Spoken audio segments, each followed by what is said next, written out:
مساء الخير، اهلا وسهلا فيكم مستمعينا ومتابعينا متابعي اذاعه بوير اف ام على الموجه 103.5. ايضا مشاهدين عبر البث المباشر على صفحتي الاذاعه بوير عربي وراديو بوير. اهلا وسهلا فيكم بحلقه جديده من برنامج صحتك بالدنيا. راح اكون انا معكم عماد خلف من وراء الميكروفون، وضيفتي بالاستوديو الاخصائيه ميسم الحصريه، اخصائيه اضطرابات التوحد والنطق. اسمحوا لي رحب بضيفتي لحتى نبلش بموضوعنا. يسعد مساكي. يسعد مساك، مساء الخير. اهلا وسهلا فيكي، نورتي الاستديو اكيد اخصائيتنا. منورة بوجودكم. الله يخليك يا رب. مستمعينا اللي حابب ينضم لنا، اي حدا حابب يسال او ما تترددوا ابدا، فيكم تتصلوا بالرقم الارضي 429 101. الواتساب عبر رساله 093 82 80 81 4. مشاهدينا على صفحة الإذاعة مثل ما ذكرنا بوير عربي عبر كومنت، أكيد رح نجاوب على أسئلتكم. فيكم تنضموا لنا عبر النقاط اللي ذكرناها. أيضا الأرقام ظهر على الشاشة للي حابب ينضم لنا. موضوعنا هو اليوم الأخصائية ميسم حضرت لنا موضوع هام جدا، يعني ما بيمس بس شريحة الأطفال أو اللي عندهم متلازمات معينة، بيخصنا نحن، سواء كان الذكور الإناث الكبار الصغار الشباب. كتير من الفئات رح تستفيدوا من المعلومات اللي اليوم رح يعني تغنينا الحلقة الإخصائية ميسم الحصرية. حابب أشكر زملائي بالكنترول جودي وشيرين. لنبدأ موضوعنا مع الإخصائية ميسم. مفهوم العلاج الغذائي مؤخرا صار في عم يشتغلوا بعالم الطب على هالمحور هذا. لو هيك كمدخل دكتورة، لو تفهمينا شو هو مفهوم العلاج الغذائي؟ هلأ العلاج الغذائي بيتاخد بأكثر من منحى. كتير منسأل شو هو العلاج الغذائي، شو معنات علاج غذائي؟ هل هو إنه نحن منتعالج من جميع الأمراض؟ رح أكون عم بشرح بطريقة مبسطة شوي حتى توصل لجميع المستمعين والمشاهدين. الفكرة الأساسية من العلاج الغذائي هي التحكم بالجهاز العصبي والجهاز العضلي عن طريق الغدد والهرمونات. يعني كتير من الأشخاص اللي بيقول إنه كيف يعني ممكن نتحكم نحن في أمراض معينة، بتكون مثلا مثل أمراض التوحد، النطق، الاضطرابات التانية العصبية، أو حتى السكري، الضغط، أو السمنة اللي مؤدية ل خلل بالهرمونات. فنحن بنحب عطول نذكر إنه 60% من طاقة الدماغ هي رايحة للغدد الهاضمة أو للغدد اللي هي بتساعد على إفراز الغدد الهاضمة. لهيك كتير مرات بنقول العلاج الغذائي هو تمثيل الحياة بطريقة صحيحة. يعني بنقول لايف ستايل اللي هو أسلوب الحياة. فأنا لما بعود طفلي من لما بيكون هو صغير إنه يتبع أسلوب حياة صح أو يعيش نظام غذائي صح من طفولته، بنلاحظ إنه نحن عم نعمل إعداد لشاب أو لفتاة هن سليمين، سواء كانوا من الناحية الدماغية أو كانوا من الناحية العصبية أو حتى من الحالة الهرمونية اللي هي ممكن تصادفنا بأيام المراهقة. فالتمثيل الغذائي أو خلينا نقول الأنظمة الغذائية هي بتساعدنا بكل مراحل الحياة لحتى نكون نحن سليمين، ومثل ما بيقولوا العقل السليم بالجسم السليم. أكيد. دكتورتنا، هلا لأي مدى موضوع تأثير العلاج الغذائي على العلاج السلوكي؟ لو تشرحي لنا عن الموضوع هذا. كتير كبير. نحن كتير بنعرف إنه تحديدا الهرمون هو اللاعب الأول بالسلوك، أو خلينا نقول اللي مؤثر الأول في السلوك. أحيانا بنقول نحن إذا ما شربنا فنجان القهوة ما بنصحى، ما بنركز. بنرجع بنقول إذا أكلنا لبن مطبوخ ممكن ننعس. بنرجع بنقول إذا أكلنا فول فنحن ما فينا نروح نكتب بالفحص وإلى آخره. أغلب الأشخاص بفكروا إنه هذا الشيء وهمي. هذا الشيء أبدا ما وهمي، لأنه نحن فعلا الدماغ عم ياخد كمية معينة ليفرز الشيء اللي ممكن يساعد إنه على هضمه. يعني مثلا فينا نقول إنه البروتين بشكل عام هو بده كمية محددة من العصارة الهضمية لحتى ينهضم. ففعلا الفول كقشرة الفول هي قشرة سميكة بالنسبة للأمعاء، فهي بتتطلب كميات كتير عالية من العصارات الهضمية. لهيك الدماغ بيضل فعلا ملتهي لفترة معينة بإطلاق هاي العصارة لحتى يصير موضوع الهضم. طيب المدى اللي نحن بدنا نحكي عنه إنه قديش أنا ممكن أعمل روتين بحياتي يساعدني على التركيز. فمثلا طفل التوحد أو طفل الاضطرابات اللي بيكون فيها فرط نشاط، إذا أخذ كمية عالية من السكريات نحن بنعرف إنه هن بيتحولوا لأنسولين.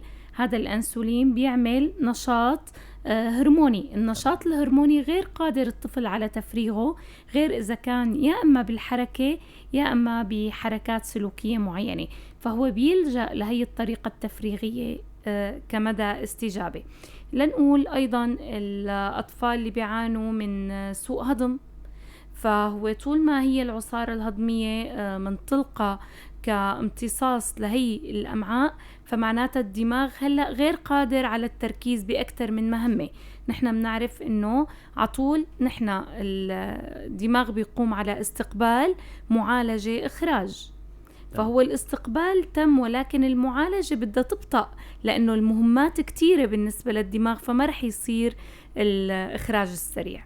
الحكي هذا يعني كانت الشريحة المستهدفة ضمن سياق حديثك إنه هدول الكبار بالسن ولا الأطفال اللي عندهم مشاكل بالحركة؟ هلأ فينا نعتبر فينا نعتبر أكيد إنه الكل يعني نحن كتير بيجينا فئات من الشباب إنه أنا شخص مزاجي، عم حس إنه بلش صار عندي اكتئاب، بيكون عم ياخد كميات عالية من الكافيين. هذا الكافيين هو مثبط للجملة العصبية، وقت بيفقد تأثيره شوي شوي بيصير الدماغ بيتعود على هي الكميات، فبيبطل بيصير عنا هذا النوع من المزاج العالي. بيقولوا لك وقت بتكون ضايج خد قطعة شوكولا صغيرة. أيوة. ونفس الشيء وقت اللي نحن منعود جسمنا على أخذ هذا الكم العالي من الكافيين مع السكريات، فأنا جسمي ما عاد يحس بهذا المزاج العالي لأنه هو تعود على الكمية هي. حلو. إذا لكان من شوي كمان ذكرت إنه في بعض المفاهيم سواء كانت الغذاء أو النوع من المشروبات هي ما جاي من فراغ، أكيد في لها نقاط يعني معينة. لحتى قبل ما ننتقل لسؤالنا الآخر حابب أذكر مستمعينا للي حابين ينضموا لنا، حقيقة موضوعنا مهم كتير، بتمنى الكل يشارك أو اللي حابب يستفيد من اللقاء هذا. فيكم تتصلوا بالاتصال بالرقم الأرضي 429 101 أو حتى عبر واتساب 093 82 80 81 4 برسالة أو عبر كومنت عبر البث المباشر. وين ما كنتوا فيكم تراسلونا، أكيد رح نجاوب على أسئلتكم. الإخصائية ميسم الحصرية، إخصائية باضطرابات التوحد والنطق، أو أيضا نسيت هلا الصفة هي أكيد رح تصحح التعبير إذا كان هي كمان هي إخصائية بمركز بيسان لأطفال التوحد والنطق والاستشارات النفسية.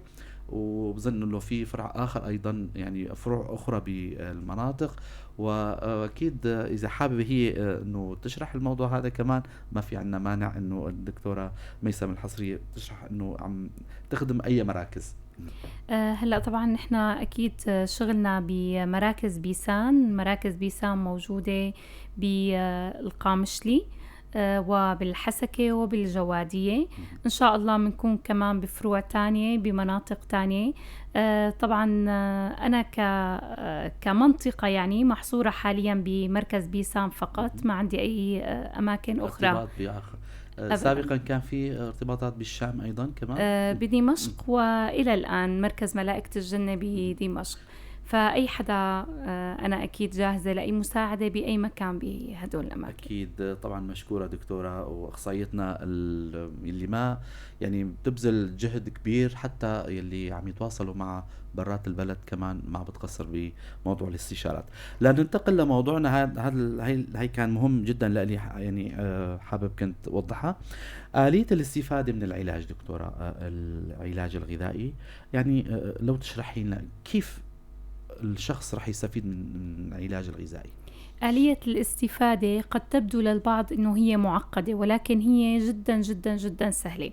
كتير من الأشخاص بيجوا بيقولوا لك إنه أنا كان عندي وزن معين، حاولت إني نزل هذا الوزن، بنزل كم كيلو برجع بطلع هدول الكم كيلو.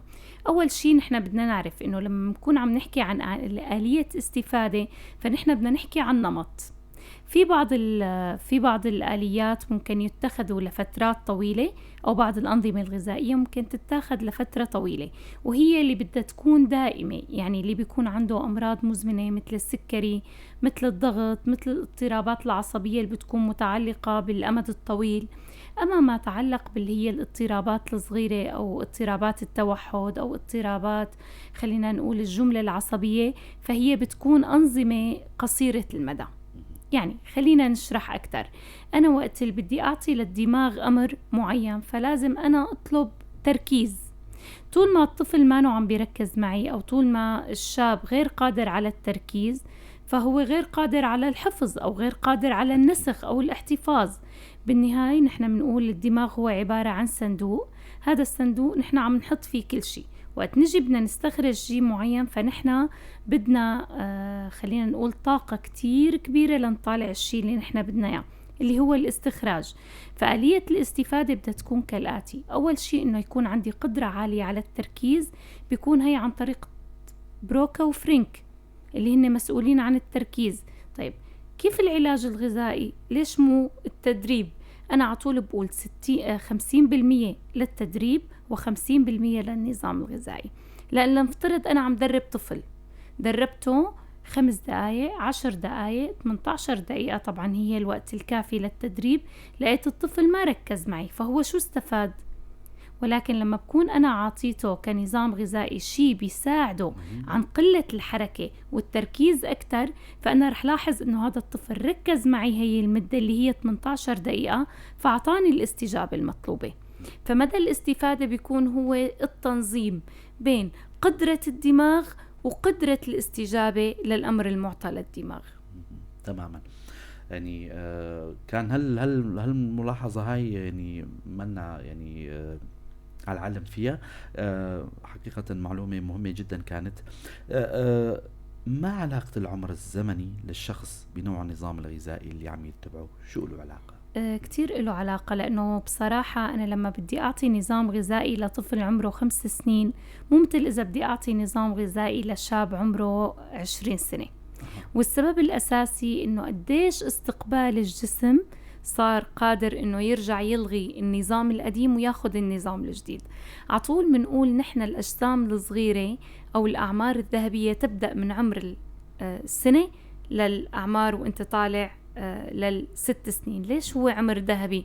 لأنه أنا بقدر أخلق الحياة أو الروتين الغذائي، سواء كان غذائي أو سلوكي أو عصبي، مثل ما أنا بدي عن طريق التدريب. يعني لما أنا أعلم طفلي إنه يفيق الصبح يشرب كاسة مي، رح تصير هي عادة. ولكن هي كنظام إذا جيت دي علمة لحدا عمره 20 رح يتضايق من كاسة المي لأنه هو ما كان متعود يشربها. فكتير العمر الزمني بيساعد. هلأ مثل ما ذكرنا أو مثل ما كنا عم نذكر، عطول لما نحن بدنا نكون عم نشتغل مع فئة عمرية شوي كبيرة، وخاصة بالأنظمة الغذائية اللي بتخص الوزن، بالأنظمة الغذائية اللي بتخص الأمراض، فنحن بدنا ناخد هذا النظام الغذائي الطويل الأمد. يعني كل نظام غذائي بده يكون أكتر من 40 يوم ل60 يوم، لأنه الجسم رح يكون عنده قدرة أقل على استيعاب هذا النظام. ما رح يتعود بسرعة. حتى عملية الحرق بدها تكون كتير بطيئة، الاستجابة يعني تكون بطيئة جدا. تماما. نحن بنقول إنه عطول الطفل وقت بده يحرق السكريات مو مثل الشخص الكبير إذا بده يحرق سكريات، لأنه الهرمونة تغيرت. لما تكتمل عملية نمو الهرمونات اللي هي بعد عملية البلوغ، اللي هي بعد عملية 12 13 14 سنة، فبتصير عملية الحرق والاكتساب الغذائي كتير أقل. أما لما بنكون نحن بالأعمار الصغيرة بيكون التمثيل الهرموني أسرع، الانقلاب الهرموني أسرع، فهذا الشيء جدا بيساعدنا. فرح أذكر هيك شيء كتير مهم. المراحل الانقلاب الهرموني عند أي شخص سواء كان ذكر أو أنثى هن 3، من 3 ل6 هي أول مرحلة، من 9 ل11 هي تاني مرحلة، من 12 ل15 هي ثالث مرحلة. شو هالأرقام؟ اللغز بهالأرقام هاي؟ الطفولة المبكرة لما بدها تنتقل الهرمونات من عمر الطفولة المبكرة للطفولة المتأخرة. أها. طبعا بالتسعة منبلش طفولة متأخرة، منلاحظ هون كتير مصطلحات بتصير: سن الكلام الكبير، سن التدخل بأشياء ما بتعني، مهم. سن المزاج العالي، سن الحساسية، لننتقل لمرحلة الانقلاب الثالث اللي هي سن المراهقة. تمام. اللي هون نحن منلاحظ انه على كل المستويات بلش يصير في عنا روتين، هون منبلش بيصير في عنا طابع هرموني للجسم. فنحن كل ما بكرنا قبل ما نوصل لهي المرحلة كل ما حصلنا على نتائج جدا جدا جدا رائعة. تماما. هلا احد المستمعين اللي عم يسمعونا هلا بيسأل حاله انه والله انا من النوع اللي ما عم باكل كتير، وعندي خلينا نسميه بين قوسين اذا صح التعبير كمصطلح علمي انه عنده كتلة عضلية، يعني ما بتتناسب مع وزنه، عفوا يعني اكله ما بيتناسب مع واضح. وزنه الموجود حاليا، وهو فرضا يكون بالغ بين 20 وال30 سنة. شو نقول لهم لهدول دكتور؟ هلا نحن على طول بنذكر انه نحن بعد سن البلوغ بصير في عنا شيء اسمه احتباس. احتباس يعني ببلش الجسم يحتبس سوائل، ولكن هذا ما بيعني انه انا احتبس سوائل معناته جسمي ما بيحرق، ولكن لكل جسم في آلية حرق معينة. يعني كتير اشخاص بيقولوا لك انا ما باكل كتير ولكن انا لاغي وجبة الفطور من حياتي. صح. فنحن منلاحظ انه اغلب هدول الاشخاص عندهم كرش مثلا، صح. او عندهم هي البطن الممتلئة. نعم. بيقولوا لك اغلب الاشخاص انه انا ما باكل كتير بس وجبتي الاساسية هي المساء، يعني قبل النوم ب4-5 ساعات. اوكي، ما انت عطيت الدهون للعضلة وقلت لها نامي عليهم تمام. ارتاحي. وخزني يعني. تماما. نحن بدنا نعرف انه نحن كل ما زادت وجباتنا أها. كل ما زادت عملية الحرق، وهذا الموضوع جدا جدا انا بذكر فيه. يعني نحن بدنا عطول نعتمد على نوعية الغذاء وليس على الكمية. تمام. يعني نحن عطول منذكر انه كل كاسة رز او كل نص رغيف خبز ابيض يعادل 18 كيلو لحمة أوه. ككالوريز. يعني لحم احمر ولا كيف كان؟ احمر. بروتين. احمر بروتين لكونه فيه حيواني. دهون اكثر. مهم. ولكن نحن بنقول انا بسمح انك انت مثلا تاخذ وجبة الفطور 2-3 لبنة، بيضة، زيتون، خفف، خذ كمية من الالياف تشبع. تماما. فانت وقت بتجي على وجبة الغداء ما رح يصير فيها احتباس سوائل، وهو الموضوع اللي كتير مهم. اغلب الاشخاص اللي ما عم بيصير في عندهم حرق هو السبب الاساسي انه عندهم احتباس. عندهم كميات ملح عالية بجسمهم زائد كميات سكر. عطول بذكر كمان بمعلومة حابة من خلالكم اطرحها. السمين الاساسيين لجسم الانسان هن السكر والملح. ايوه. كل ما بنقدر نحن نخفف السكر والملح بنحصل على اجسام صحية أكتر، أو جاهزة للحرق أكتر، أو بتاخد الفيتامينات بشكل أفضل. على مبدأ أنه احذروا الأبيضين، يعني احذروا الأبيضين. أنه مين هن الفئة اللي عم تستفيد من العلاج الغذائي؟ هلا من شوي حكيتي أنه يعني قسمتي نصين، يعني كان علاج دوائي أو غير، عفوا غذائي أو غيره. الفئات اللي عم تستفيد من هالخطة هاي مين هن؟ هلأ نحن عم نحاول طبعا نخدم كل الفئات، ولكن نحن خاصين شوي علاجيا أطفال المراكز، لأنه نحن للأسف وخاصة وقت جيت على المنطقة لاحظت أنه الثقافة الغذائية نوعا ما ظالمة بحق هدول الأطفال. صح. فحبينا نحن نهيئ هذا الجيل الجاي ليكون في عنده ثقافة غذائية صح، ينطلق من خلالها ويفيد حاله من خلال الاضطرابات الموجودة عنده. يعني حاولنا نشيل ثقافة أنه الدواء، الفيتامينات اللي عم ناخدها عن طريق الأدوية، لأن احنا بنعرف انه كبد الطفل جدا حساس. الكلى تبعية الطفل جدا حساسة. حسيت انه هون بيعتمدوا بشكل كامل على الأدوية. يعني حتى لاحظت اول ما اجيت انه بعض اطفال توحد واصفين لهم أدوية للعلاج من التوحد، والتوحد هو ما دوائي، هو عصبي. نعم. عصبي معناته سلوكي معناته أنا بتحكم عليه مزاجيا معناته عن طريق الهرمونات فقط. هن بينقصون بعض الفيتامينات، ولكن شو المانع إنه ياخده عن طريق الغذاء؟ ما هو الغذاء إذا أخده ما رح يضره، ولكن هي الكمية العالية من الفيتامينات اللي عم ياخدها هي بالنهاية عم تنطرح. كيف عم تنطرح؟ عن طريق الكبد، فعم تعمل مضار كتير عالية.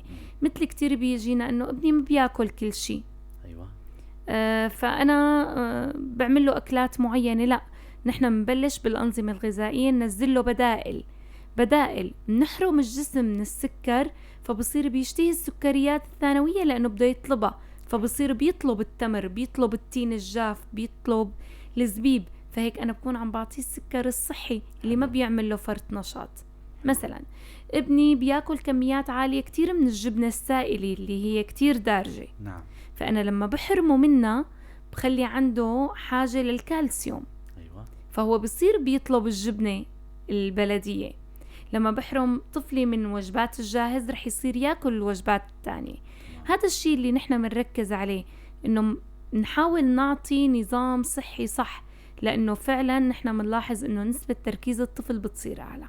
ذكرتي انه الاطفال هن المظلومين، لكن حتى الكبار بمنطقتنا كمان يعني هن كمان بيشملوا من الملاحظه هاي. والضيوف لمرحله ما اذا تعودوا بصيروا مظلومين تماما. بتلاقي الضيف اللي جاي من برات البلد يعني بيخضع روتين كامل، اسبوع كامل، يعني بعدين بيهرب من التعود بيهرب وبيسمن، اكيد بيزيد وزنه اكيد. اللي حابب ينضم لنا مستمعينا، مثل ما ذكرنا ببداية الحلقة انه الاخصائية ميسم الحصرية اخصائية هي اخصائية اضطرابات التوحد والنطق. موضوعنا اليوم مهم كتير، بمس الاطفال وايضا الكبار. موضوعنا بيحكي عن مفهوم العلاج الغذائي.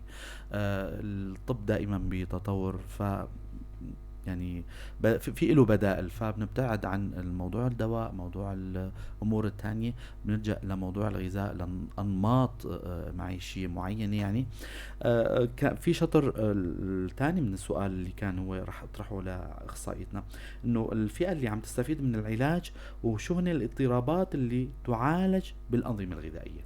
هلا الاضطرابات اللي تعالج، وهو هذا اكثر سؤال حساس، شكرا كتير لطرحك له. أول شيء بيقولوا لك إنه مثلا فرط النشاط يعالج بالنظام الغذائي. خليني ضوي على شغلة كتير صغيرة. كل الاضطرابات اللي رح أذكرهم حاليا هن يعالجوا بالنظام الغذائي، ولكن بمساعدة التدريب. يعني أنا شو نفع إنه أعطي لابني شيء بيساعده على التركيز إذا ما بدي دربه على الشيء يختزنه بدماغه؟ تمام؟ شو نفع اني اعطي ابني شيء بيساعده على النطق وانا ماني عم دربه على النطق؟ تمام. فهي عملية متكاملة لوجستيا، هو عبارة عن تكامل بالمهام. انا بعطي شيء بيساعد الدماغ على خلينا نقول على استجابة المهام، ولكن بجهز الجملة العضلية والجملة العصبية للأداء. يعني مثل لما بطلب من طفل انه يعطيني كاسة المي، لما بدي اطلب من طفل يعطيني كاسة المي فانا عم بطلب منه امر ما سهل. نحن بالنسبة لنا هو الشيء روتيني، ولكن ما سهل.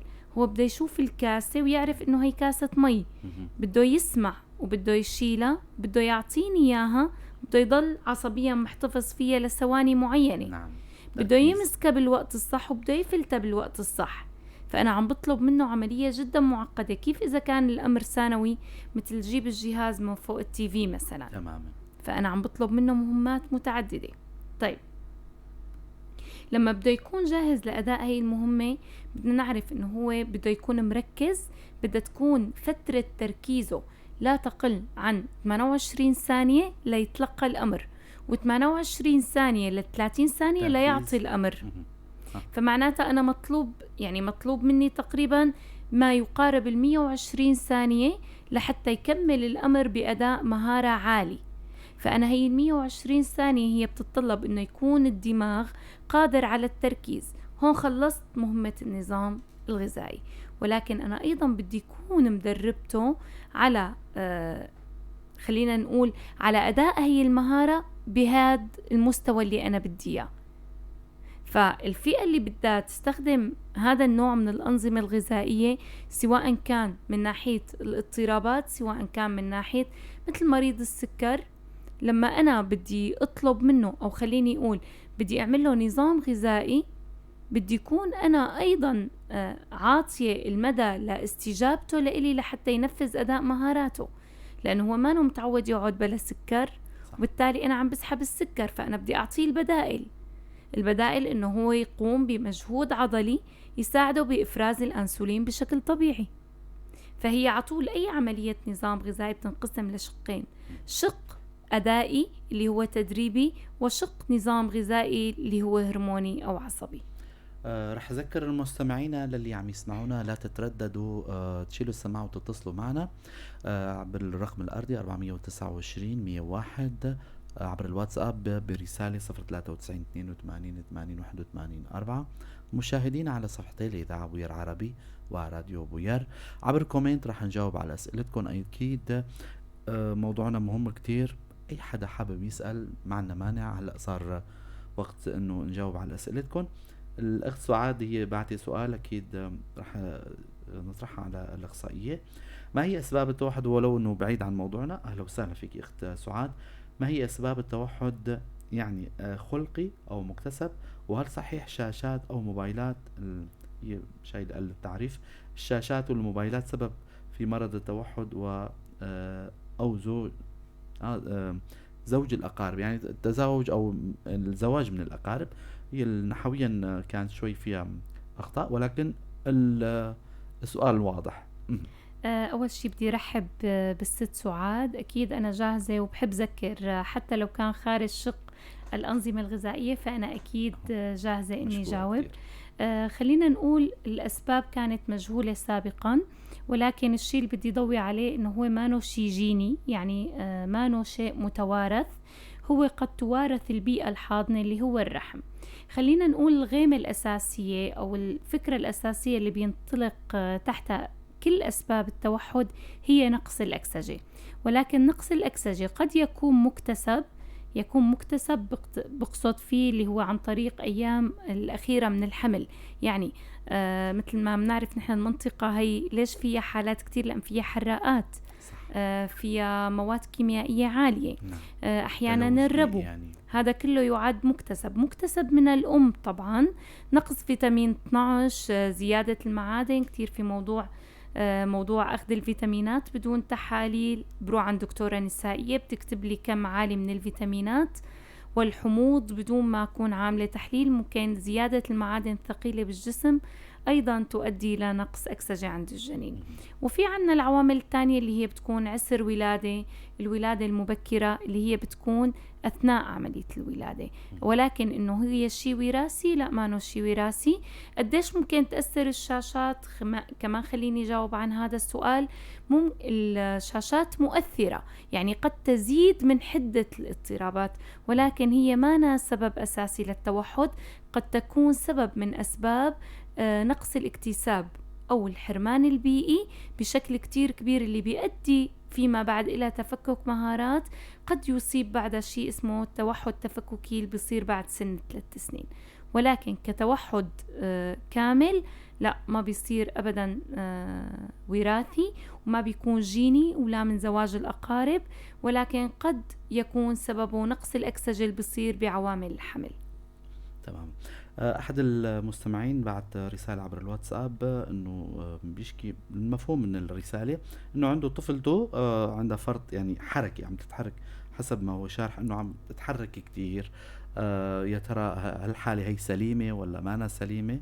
أكيد رح تجاوب الأخصائية. هلأ طبعا أي حدا بيجاوبنا بالنسبة لأنه هو ما شفنا الطفل، ما حكينا، ما عملنا له الاختبارات اللازمة، بيكون هذا الشيء ظالم. ولكن رح أعطي تقييمات خلينا نقول عالمية، أو مثل ما نحن عطول منقول إذا الطفل كان بمرحلة النطق وتحرك بالنهار أكتر ما هو ينطق، فهو معناتها نحن في عنا مشكلة، لأنه في عنا تفريغ لغوي وتفريغ طاقي اللي هو طاقة الحركة. فنحن إذا عم نعتمد على الحسي أكتر بدنا نعرف قديش نحن عم نعتمد، ولكن نحاول نحن ننتبه لغذاء قد ما فينا، نخفف له سكريات، نخفف له شوكولا، كونه طبعا نحن بنقول عطول ما بنحرم، يعني أنا الطفل ما ممكن أحرمه، ولكن ممكن خفف له أو أعطيه بدائل. نعم. يعني ممكن أعتمد إني أعمل له الشوكولا بالبيت بإضافة التمر، فبيكون أخذ قطعة أكبر بوجود شيء أقل صح. من الشوكولا. ممكن أعمل له الكيك بالبيت، فما رح يكون في مواد حافظة، فرح تكون كمية السكر مدة الاحتفاظ فيها بالجسم أقل. ولكن برجع بقول الحركة ما بالضرورة تكون ضارة، قد تكون عملية اكتشاف حسب العمر. إذا في يوضح لنا برسالة تانية قد إيه عمره ممكن ساعده أكتر. أكيد. نشوف. عمره سنة ونص كاتب. سنة ونص بتوقع إنه هذا عمر الاكتشاف، يعني من حقها هي تكتشف، ولكن بده هو يكون منتبه للمواضيع التانية، مثل إنه إذا نادالها بترد عليه ولا بتضل منهمكة بالحركة أو بالألعاب. إذا هو إذا حكاها بتتواصل معه بصريا، يعني بدنا نكون عم نكتشفها من شيء تاني. بس أنا ما كتير بخاف من حركة الطفل بهذا العمر، لأنه هو عمر الاكتشاف، فهذا حقه الطبيعي. توجه مانو يعني مخيف يعني. أبدا أبدا. أي حدا حابب ينضم أو يسأل، أكيد باب الأسئلة مفتوح.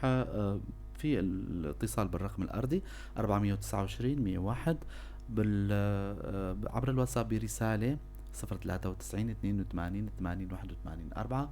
للي عم يشاهدونا عبر صفحة الإذاعة بوير عربي وراديو بوير، عبر كومنت فيكم تبعتوا أي رسالة أو أي سؤال، أكيد الإخصائية ميسم رح تجاوب.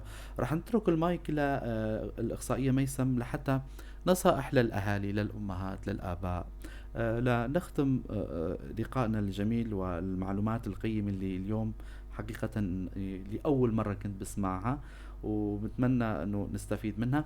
فراح أترك المايك للإخصائية ميسم لحتى تعطيكم كم معلومة أو كم نصيحة. هلا عطول بدي انصح أنا بعدة أمور. خليني انطلق من الاضطرابات للعلاج الغذائي للتربية. عطول نحنا منقول إنه خلونا نعلم أولادنا نمط حياة صح. نحنا منقول إنه نحنا ما تأثرنا، ولكن نحنا أخذنا غذاء سليم. يعني نحنا بفترة من فترات حياتنا أكلنا الخيار خيار والبندورة بندورة والتفاح تفاح. حاليا هي عبارة عن كتلة من المواد خلينا نقول اللي فيها هرمونات كتير عالية، يعني. مهرمنة بهرمون كتير عالي وأسمدة وإلى آخره. خليني أقول أيضا إن نعلم أولادنا إنه ناخد شيء صحي. ناخد شيء صحي بمعنى عملية الاستبدال. ما يكون أنا كتير لاحظتهم في شيء إنه الأطفال كتير متعودين على الأكلات الطيبة. نعم. بعيدا عن الطبخ. خلينا نعمل لهم الأكلات الطيبة هي محفز، لأنه هي مانا مفيدة، ممكن تكون ضارة ببعض الأحيان، ممكن تعطل عملية الهضم ببعض الأحيان الثانية. نعم. ممكن تعمل عنا نمط غذائي. خليني أنصح دائما وقت بنلاقي أي ملاحظة صغيرة بتركيز الطفل، بفرط نشاطه، بعدم اكتسابه للمعلومات، عطول نعرضه على أخصائي. عطول الحلول بتكون بالبداية أسرع، وعطول بتكون عملية العلاج، عملية الاكتشاف، عملية خلينا نقول التعديل بتكون سريعة أسرع كل ما كانت بعمر مبكر. في شيء كتير مهم، نحاول إنه نحنا ناخد أي اضطراب أو أي مشكلة موجودة عند أطفالنا من مفهوم إنه نحنا حاليا عم نعيش حياة مختلفة. نعم. فمن الطبيعي جدا يعني كتير نحنا بنتذكر بيوت العيلة الكبيرة. صح. الشمس اللي كانت عم تاخدها أمنا وقت كانت حامل فينا. نعم. الغذاء قديش كان صحي، المي قديش كانت نظيفة، الهواء قديش كان نظيف. فمن حقه طفلي، أنا ما بدي لوم أو ما بدي أعتبر حالي مذنبة بحق هذا الطفل إذا طلع عنده مشكلة. بالعكس أنا بدي ساعده، لأنه هو من حقه تكون عنده هي المشكلة. نعم. يعني صراحة، وخاصة مشاكل نقص الاكتساب سواء كانت بيئية لغوية. نحن حاليا في عنا شاشات، يعني إدمان الشاشات، إدمان المواد الحافظة، إدمان الحياة السريعة، هذا لحاله بالمكفى يعمل عنا اضطرابات. فأنا بعتبر أي طفل بالوقت الحالي هو من حقه يكون عنده اضطراب، بالتالي هو من حقه يتعالج. مو من حقنا نخجل فيه، ما من حقنا نتردد للحظة بأنه نحن نعالجه، لأن نحن إذا بنرجع لحياتنا القديمة فنحن عشنا طفولتنا. صح. فمن حقنا على الأقل نساعد هذا الطفل بأنه يعيش طفولته. طبعًا تحية لكل أم عندها طفل، عطول أنا بوجه طفل توحُّد، طفل صعوبات، لإنه هي بدال الأم أمين، بدال أكيد. المُدرّبة مُدرّبتين.